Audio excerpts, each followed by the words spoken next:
तुम्हाला top order analysis करायचं आहे 1 डेच्या टाइम फ्रेमवरती. जेव्हा तुम्ही 1 डेच्या टाइम फ्रेमवरती ॲनालिसिस करता, तुम्हाला काय शोधायचं आहे? सेम वे तुम्हाला शोधायचे आहे तुमचे डिमांड झोन्स और सप्लाय झोन. ठीक आहे, मग थोडक्यात इम्पॉर्टंट लेवल्स तुम्हाला आयडेंटिफाय करायचे आहेत, प्लस तुम्हाला ओव्हरऑल त्या पर्टिक्युलर दिवसाचा ट्रेंड काय आहे, मार्केटची बाबा त्या दिवशी डायरेक्शन काय आहे हे आयडेंटिफाय करायचं आहे. आणि त्यासोबत तुम्हाला मार्केटचं स्ट्रक्चर, म्हणजे थोडक्यात इथे कुठला इम्पॉर्टंट ब्रेकआउट झालेला आहे का. जेव्हा तुम्ही इंट्राडे करायला येता 1 डेवरती बरेचसे फेक ब्रेकआउट्स वगैरे क्रिएट होण्याचे चान्सेस असतात. सो तुम्हाला इथे इम्पॉर्टंट ब्रेकआउट कुठला आहे का, और इथे लिक्विडिटी क्रिएट झाले का, जे आपण स्विंगला करत होतो मिडला, ते तुम्हाला इथे टॉपला करायचं. इम्पॉर्टंट लिक्विडिटी वगैरे क्रिएट झाले का वगैरे वगैरे या गोष्टी चेक करून मग तुम्हाला जायचं आहे कुठे, 1 आवरच्या टाइम फ्रेमवरती. जेव्हा तुमचा इथला ट्रेंड आयडेंटिफाय होईल, सगळ्यात आधी तुम्हाला इथे ट्रेंड आयडेंटिफाय करायचा आहे. डिमांड अँड झोन पाहून, ट्रेंड पाहून, इम्पॉर्टंट ब्रेकआउट्स पाहून. सपोज तुमचं कन्क्लुजन आलं की मार्केट आता बुलिश चाललंय, त्यानंतर तुम्हाला जायचं आहे 1 आवरच्या टाइम फ्रेमवरती. मग तिथे आल्यानंतर तुम्हाला बुलिश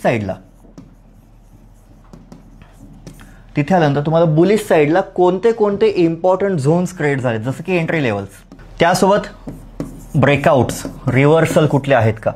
जर ब्रेकआउट डाऊन साईडला होत असेल तर तुम्ही तो काय करणार, पूर्णपणे इग्नोर करणार, बिकॉज तुम्ही ओव्हरऑल टॉप टू बॉटम ॲनालिसिसमध्ये बुलिश व्ह्यू पकडून चाललाय.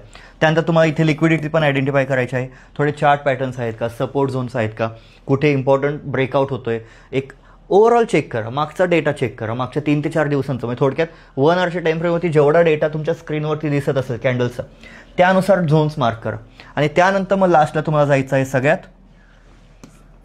5 मिनिटवरती,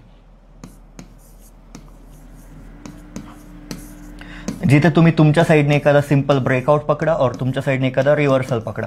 ठीक आहे, आणि इथे तुम्हाला घ्यायचं आहे एक एंट्री ट्रिगर, म्हणजेच याला आपण काय म्हणतो, एंट्री ट्रिगरला कन्फर्मेशन. ठीक आहे, सो अशा पद्धतीने तुम्हाला करायचं आहे टॉप टू बॉटम ॲनालिसिस. आणि टाइम फ्रेम्स आपण चूज केलेल्या कोणत्या कोणत्या आहेत, एकदा मी कन्क्लुजन देतो. जेव्हा तुम्ही इंट्राडे ट्रेडिंग करता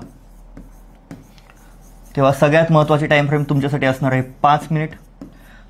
त्यानंतर दुसरी असणार आहे तुमच्यासाठी 1 आवर, आणि तिसरी असणार आहे 1 डेची टाइम फ्रेम. ठीक आहे, जेव्हा तुम्ही स्विंग करता, स्विंग ट्रेडिंग और आपण असं म्हणूयात की ते शॉर्ट टर्म इन्व्हेस्टिंग वगैरे, तर सगळ्यात महत्त्वाची टाइम फ्रेम तुमच्यासाठी असणार आहे 1 आवर,